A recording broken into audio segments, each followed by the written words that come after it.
They are the two sides of the same picture. Iman within and Islam in your external attitude, in your behavior. It's the practical manifestation of Iman. I have discussed these things, in a very small pamphlet of mine that is titled, and it is present in English also, it is also in Urdu, Quran or Amre Alam. That is the title of that pamphlet in Urdu. Quran and the World Peace is the title of the pamphlet in English. And I have discussed these things. What is Iman, what is Islam? So actually this is a very important point, and I have stressed it in the very beginning. I am going to discuss what is the relationship between Iman and Islam, and we shall see it in detail and in depth. But in the very beginning I decided to make this point, that it should be brought home to all Muslims, and it should be taught to our youth, that our basic terminology, the two most basic and fundamental terms of our religion, they are Iman, derived from Amn, Islam from Salama, Salamati in Urdu we can call it. So it is actually, as I've said, both are one, two aspects of the same phenomenon, two sides of the same picture. Iman within, Amn within, Islam in our external manifestation and attitude, in our social behavior. Now, what is the meaning of this root according to the Quran? Let us now turn to Quran. Quran says at many places, La khawfun alayhim wa la hum yahzanun. For example, in Surah Yunus alayhi salatu wassalam, Ala inna awliya Allah la khawfun alayhim wa la hum yahzanun. So actually, this is the definition of Aman. If a man is saved from fear, and number two, from anxiety and grief and sorrow, what does it mean? He has the Aman, the inner peace and the inner tranquility. Now in Arabic language, Amana ya'manu amnan. This means to be in peace yourself. Amana ya'manu amnan wa amanatan. And the ismul fa'il from this is Aminun. Aminun means a person who is in Amn, who is in peace. لَتَدْخُلُنَّ الْمَسْجِدَ الْحَرَامَ إِنْ شَاءَ اللَّهُ آمِنِينَ مُحَلِّقِينَ رُؤُوسَكُمْ وَمُقَصِّرِينَ لَا تَخَافُونَ. Allah subhanahu wa ta'ala promised the Muslims that you will enter the Masjid al-Haram, the sacred mosque at Makkah, and in a condition that there will be no fear for you. You will be in Amn, Aminina. So Aminun means a person who is in Amn. Then Amana yuminu imanan. This is from Babul Ifal. This means to give Iman, to give Amn to others, to give peace to others.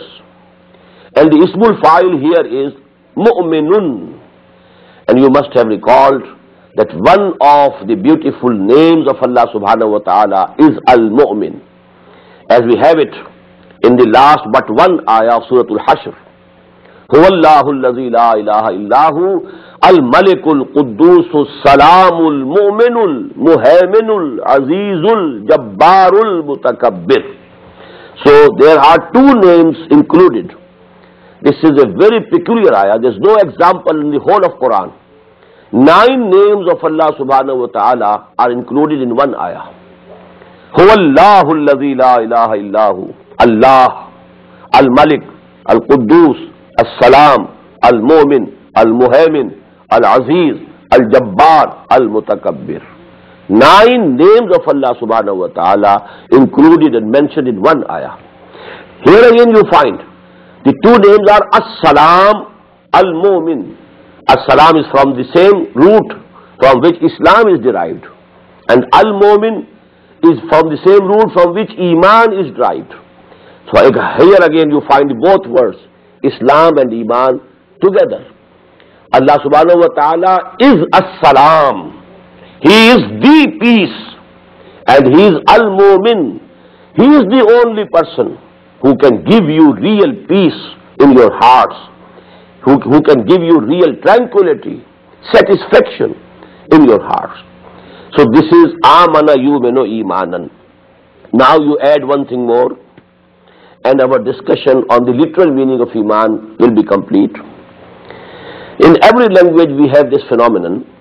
If you add certain preposition to a verb, the meanings change. The most simple example in English is, everybody knows what to give means. To give, it has certain meanings and connotation.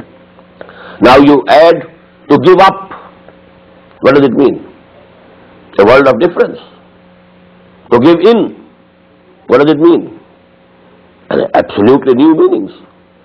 So to give, compare it to give in, again compare it to give up. Same is the case in Arabic.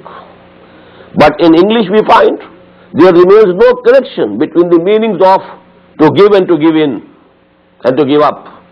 But in Arabic, after even you add prepositions, and that will result in addition of additional meanings to that, but the connection with the root will remain intact. It will not be severed or broken.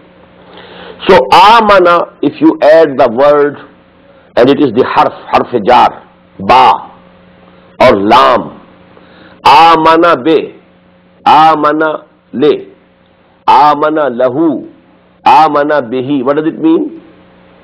To believe in someone, to accept the claim which someone is making. This is amana be, amana le. Suppose a person comes and he brings you news. Well, such and such incident has taken place just now, and you accept. This is amantum bihi, amantum lahu. You had faith in him, and you have accepted the news that he brought as true. And in the same way, someone comes to you and he makes a claim. For example, well, I am a very experienced physician, I can treat you. And you take him on his words, and you believe in him, and you hand yourself up to him, over to him. You know, because when somebody is ready to get a treatment from a doctor or a physician, it is as if he has handed over himself to him. Now he will prescribe, and whatever he prescribes you will take, because you have faith in him, that he has the knowledge, he has the expertise to advise you what to take. So actually, if you accept the claim of a person, or you accept the news that he has brought, so for that this is amana be or amana le. Now what is the connection between the two? Because if somebody comes and says and tells you something and you accept it, it's peace, aman, no conflict, no argument. And if you say no, you are telling a lie, an argument starts. Maybe physical scuffle also begins. It's just possible. He says, no, what I am saying it is true. And you say, no, what you are telling is a lie. So there is, now amun is finished. Now there is an argument, there is a conflict, and it can go to any extent. In the same way, somebody comes and says, and makes some claim about himself, you accept him. Okay, we accept your claim. So there is peace, you are given in peace. But if you contradict his claim, no, it's not so. We don't accept you as such. So there is an argument, there is a conflict, and again, let me say, this conflict can go to any extent, to a physical scuffle even. So this connection remains here. Amana bihi, they have faith in him, they believed in him. They accepted his claim. So this much should suffice regarding the literal discussion on the meaning of the word Iman.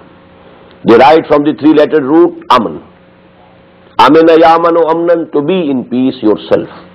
Amana yuminu